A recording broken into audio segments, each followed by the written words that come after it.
Hello and welcome to this BB Education cutting tutorial. Today's tutorial is focusing on taking a short pixie haircut but making it suitable for a client that has a very low or difficult hairline, or a client that would prefer to cover up their ears, or generally if we just prefer to maintain length over the ear whilst keeping a flatter internal shape, allowing for a more textured interchangeable haircut and a more smoother silhouette to our haircut.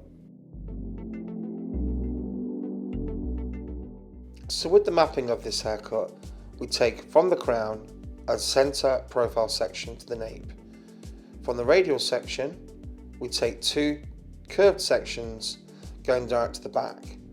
These sections will flow from the recession of the hairline to the midpoint just above the occipital bone. The radial section then goes into the front, down a middle parting and flowing down to behind the ear, isolating totally the front from the back. We then, just below the recession, take two small sections in front of the radial section to isolate the length at the front. This will leave us two large sections at the back, two smaller sections at the top at the crown, and at the front we seem to have the greater proportion of hair isolated at the top, whilst two smaller sections isolated below the parietal ridge or below the curve of the head. To begin with, we're going to remove some of the excess from the back of the shape.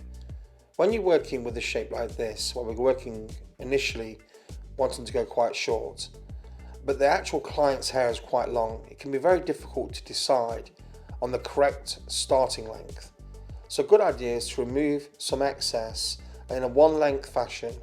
This will give us a clearer perception on how short we need to go to create the desired look. Once complete, we now start with a vertical profile section. We keep all the rest of the hair neatly and groomed out of the way. The vertical profile section is going to give us full control over the vertical shape. This means we have the choice of working square, round or triangle with this particular cutting section. Now, as we pull the section directly out from the head, we'll discuss our mechanics. We have a few choices of elevation, but it's important to know that anything that's pulled below will build weight, whilst pulled above this 90-degree line will remove it. So you don't necessarily have to pull the section too low to get a graduated look. The lower you pull it, the heavier it's going to be. Whilst going above this section, we enter our danger zone, which means we're going to end up going too short and removing too much hair, which will leave us with more of a layered shape than a graduated shape. So now let's go and take our section again, so we understand what we're doing with the elevation. But now we come to our cutting line. So we're going to be cutting our section down here, working from longer at the top, going to shorter at the bottom. But we don't go all the way down here, if you notice. As I'm working through with my fingers here and I'm cutting through, as I get to the nape, I begin to move my hand away as I'm chipping. What does that do? Whilst we have the graduation at the top, that helps us to keep length on the hairline. Now let's go through all that again. So firstly, we know the elevation is pulled straight out. We understand that stops the haircut from looking too heavy. But what about the cut line? So straight out from the head, that's the first step. Not being pulled down. If you pull it down, it's going to be too heavy. Pulling out 90 degree. Then our cut line. Our cut line will be shorter towards just above the nape and longer at the top. So as we're cutting down just below the occipital bone, roughly an inch away from the outside of the haircut, we are going shorter. But now notice this, as I go towards finishing this section and I'm cutting it, you'll see that my right hand is moving away. This is creating almost a slight curve to the section at the bottom, giving a layered appearance and a layered softness to the shape. This means we're able to go short inside the haircut, but help to control a difficult hairline at the same time.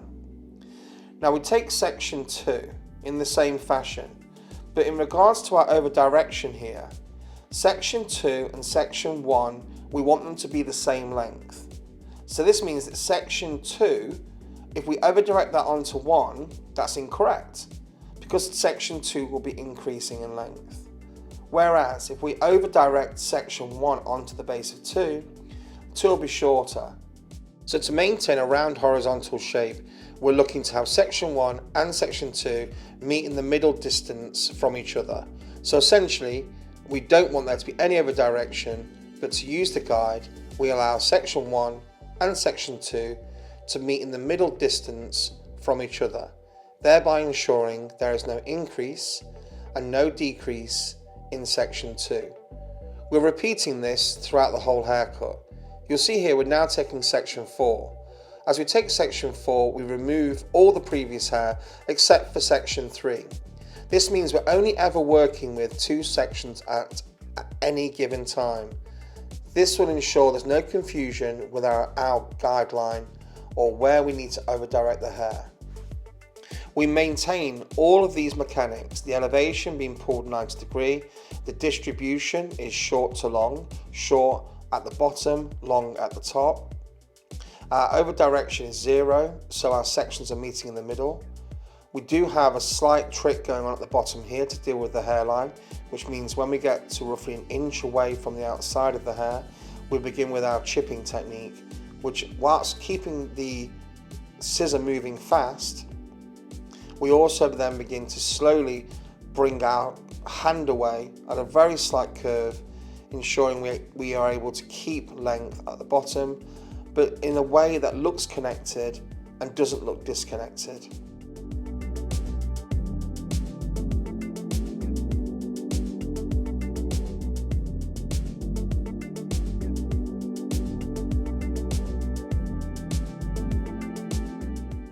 Be conscious that on the last few sections, the hairline has receded to a high position, so you may need to begin with your chipping technique at a higher position than some of the previous sections. So here we have the first side complete. The haircut looks totally blended. It has a graduated appearance at the top. The graduation is not getting longer to behind the ear, but it's staying the same length. And the external shape is long and soft. We're now going to begin the same on the opposite side. But now you'll notice your hand is in a different position. On the other side, if you remember, your fingers would have been pointing at a different position. Now they're pointing down. So on this particular shape, we can see the guideline, so we continue working in the same way, even though our hands have changed.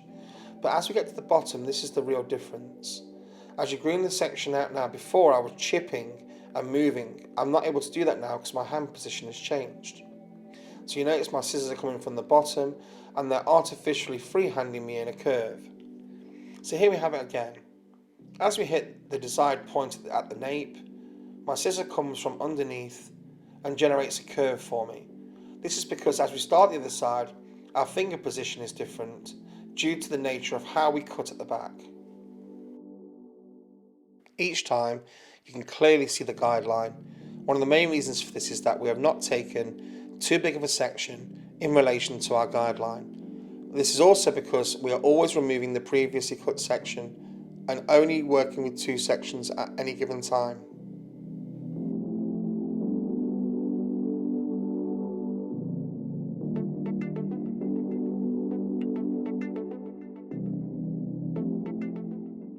We repeat this on all our subsequent sections. Elevation straight out, no other direction. We work into the nape, into the last inch. On the final inch, we will be going through and doing our curve technique to retain length in the hairline, helping us to control any difficult hair growth patterns within our client's hair.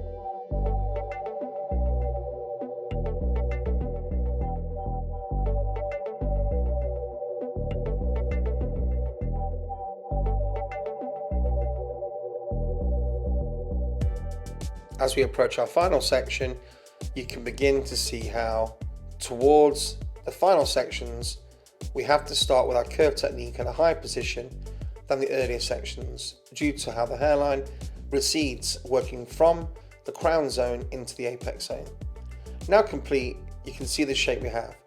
We have a short, flat appearance to our graduation, which is nice. It hugs the head and still creates texture, but the external shape has retained length, allowing us to have more options when the hair is dry into suitability and practicality for our client in relation to the hairline. Now we're going to begin the sides.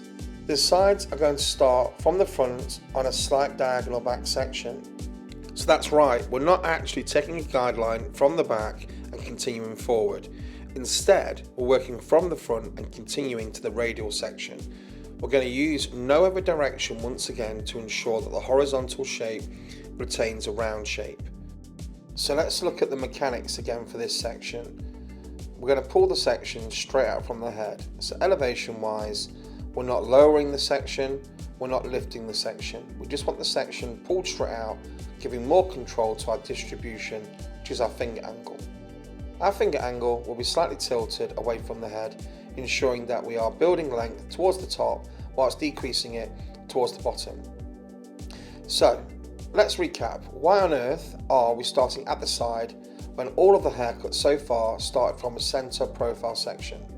Well, as you see me cutting here, firstly, you can see our cut line going from long into short.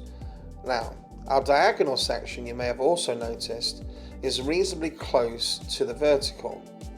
So as I come down here and I'm working shorter into the base, but then come away and do the same curve technique, the graduation we're building is still quite flat, very similar to the graduation at the back. But by starting at the front and working back, the grain of the haircut, the alignment of weight and texture means that there's a more softer and flatter appearance to the shape at the front.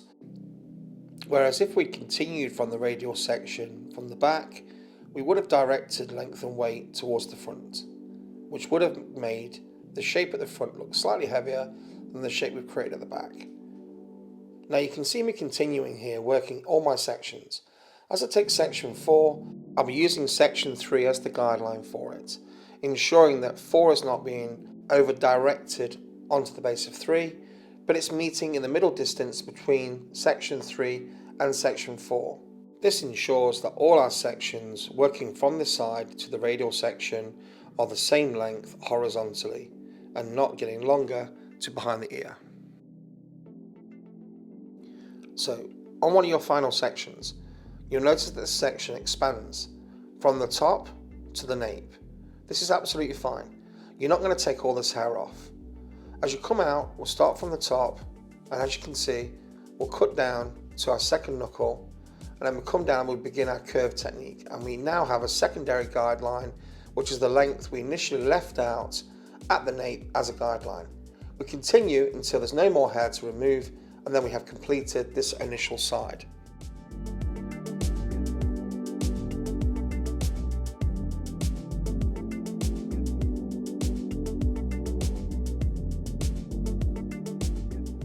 You see, what this gives us is a smoother and flatter appearance at the front, whilst maintaining balance and consistency with the back. If we'd done the whole haircut in the round graduation way we did the side, we wouldn't have had the same appearance when we came to disconnect the length around the nape. So, as we move on to the other side, it's important to get balance. So take a small section from the top of the first section we took. Make a note of that by holding your thumb against the comb. Pull the same section down, not with too much tension, and cut it to the length that you've secured on your comb. Then complete your first section. I would say that this won't get the haircut millimetre to millimetre perfect, but what it will ensure is that you don't go too short with this side. Now we have the same problem again that we had when we did the back. As I go through the other side, all of a sudden my hands are in a different position, making it a little bit more awkward. So you're going to do the same thing we did at the back. you're going to be creating a more freehand curve effect. Now you'll notice here I have section 2 and section 1. Once again, the other direction is 0, so they both need to meet in the middle distance from each other. We continue with our freehand technique, ensuring we're maintaining length over the ear. We will complete this side in the same way we did the previous, and then check for balance to make sure we have consistency.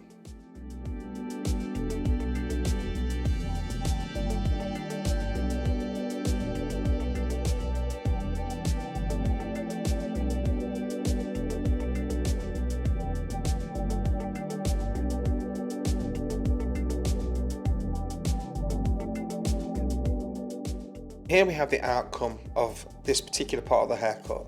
The sides have maintained length and so have the back. The sides have got a flatness to them and so have the back. But had we have started at the side and worked towards the back, we would have had a heavier graduated shape than we do have around the curve of the head. Now we start with the top sections. We're going to start by taking a small horizontal section, essentially slimming down the section at the top. This veil essentially is the section we're going to cut. We're going to take the top of the weight line we've just cut in with our diagonal back sections, and we're going to be using that as a guideline from which to cut our new section. We're going to knit them together with a chosen elevation and cut them at that elevation.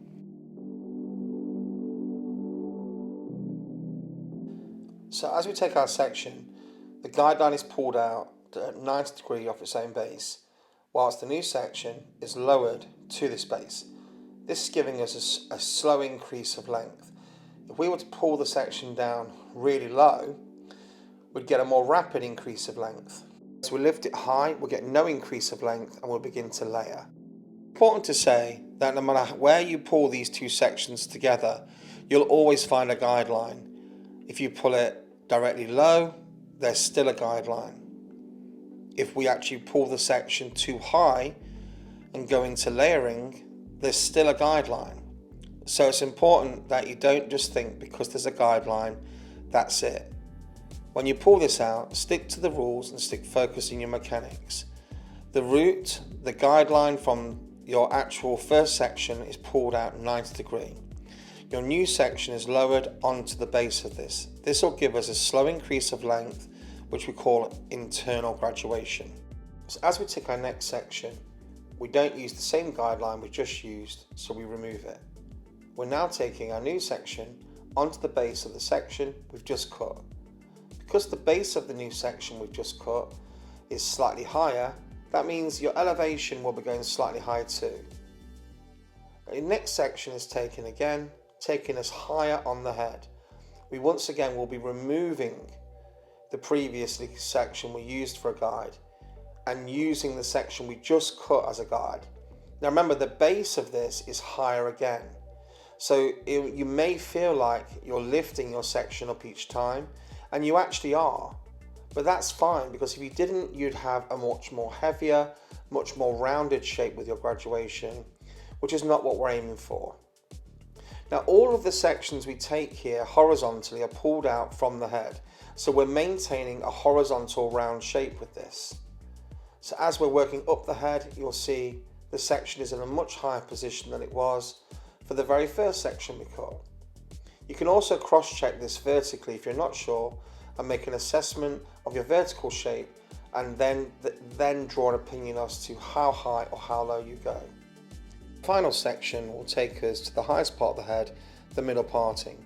We still consistently remove all the previous sections, leaving us with only two sections, ensuring that we have a consistency in the guideline we use and we don't get lost or confused. You'll see how this section is being lifted quite high. That's absolutely fine, because we're pulling the previous section 90 degrees off its own base. So the sections have slowly gone higher each time, ensuring a gradual build-up of weight and not a rapid increase of weight. This will give a softer, more commercial appearance to your graduation, allowing you to go from a shorter position to a longer position. Cross-check your work vertical and ensure you have a clean vertical shape before continuing on the other side. We will continue the other side in exactly the same way to ensure consistency. We'll check balance after the first couple of sections to ensure we do have a balanced shape with the opposite side. Here you see I'm removing the previous, only working with 2 sections at once, pulling the section out to 90 degree on the baseline of the guide, and then pulling down the section we have yet to cut gives us an increase in length. How do you know if you've gone too low? If you go too low, you'll probably notice a weight line will appear in your haircut. This means you can then go through, cross-check the work vertically, make an assessment of what isn't right vertically, and often it will show you, let's say, roughly half a centimetre that at the top of the section that isn't sitting right. This gives you an indication of how much hair you need to remove to ensure you've got the correct elevation. It's very rare when starting to learn this haircut for the first time that you get the correct elevation on your first go.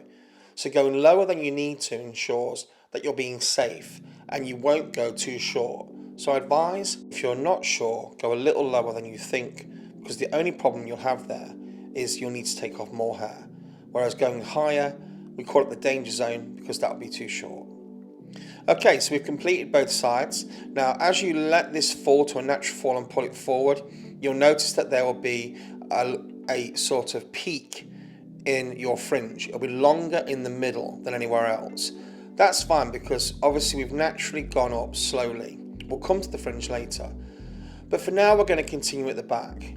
We release our sections, we take our sections on a diagonal back, and we're going to cut them in exactly the same way we have just cut the front. The only difference is the front was taken on a horizontal, but this is a diagonal back. We're going to lift the section, lowering onto the previous, and cutting to ensure we get a fluid shape and a consistent blend with our graduation. But remember, we're not over-directing these sections to one point. You'll be moving round the head. Each section, each time you go to cut part of this, you'll be moving slightly back towards the middle to ensure that you're not over-directing your section and you're pulling them out and cutting your horizontal shape round. But because the sections are horizontal, the main control you have of making sure this is round is no longer over-direction. It's actually distribution. It's your cut line. So ensure moving round gives you full control over where the roots are going. Now we're on section 3, so you notice we end up with the section going smaller and smaller each time. So that's fine, don't be alarmed by this. Keep making sure you're being consistent and clean with your sections and you'll have no problems with this at all.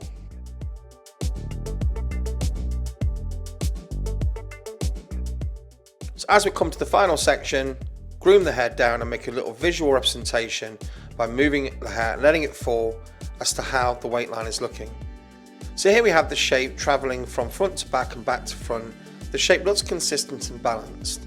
By ensuring we're not building the weight too quickly, we've got a softer appearance to our weight. Now we start the other side in exactly the same way. We keep all our sections clean and groomed, and we're always only going to have 2 sections in our hand at once.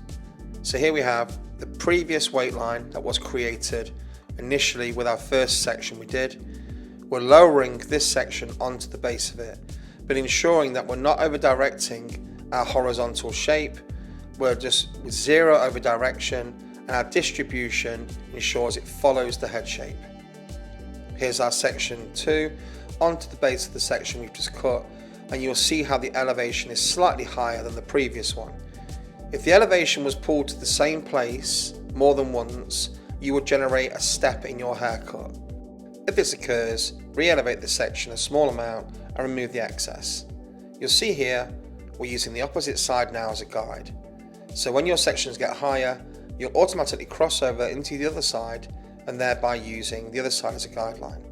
This method also allows us to create perfect symmetry around the occipital bone and create a curved symmetry to the way we balance our graduation within our shape. We're now going to begin with wrap drying the hair. Initially we start with no nozzle, as with the hair being quite short and the nozzle concentrating the flow, I find the nozzle can sometimes dry the hair a little too quickly. So I begin working without the nozzle and loosen and dry the hair in using a 7-row vest brush. This will allow me to get control of the root area before then adding the nozzle to really get a flatness to the root and a smoothness to the cuticle. On the longer lengths, I may use a very small bristle brush to help me grab and control the hair. You may also want to place a no mark clip, so as the hair is cooling, it's cooling with a slight bend or a flatness to ensure softness.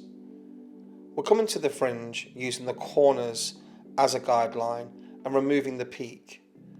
We'll then be taking any subsequent sections and lifting them to ensure a softness at the front. We're going to be using a razor for this particular method. The advantage of using a razor is it will give a very lived in and soft technique that we won't get with the scissors. We'd only get that technique with the scissor if we then applied a lot of texturizing afterwards. So holding the hair with high tension and cutting in front of your fingers is going to be able to give us a tracking effect or a soft line effect to our fringe. As we take the next section, you'll see I'm holding the hair and now I'm doing what's called surface cutting. This is cutting flat against the hair. This will start to give a tapered feel to the lengths and give a softer and flatter appearance to the fringe.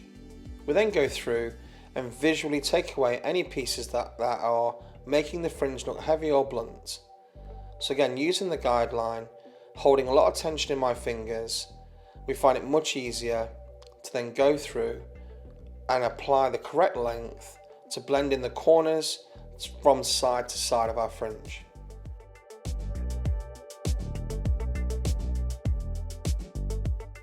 Apply surface cutting where you feel the shape looks a little bit too round.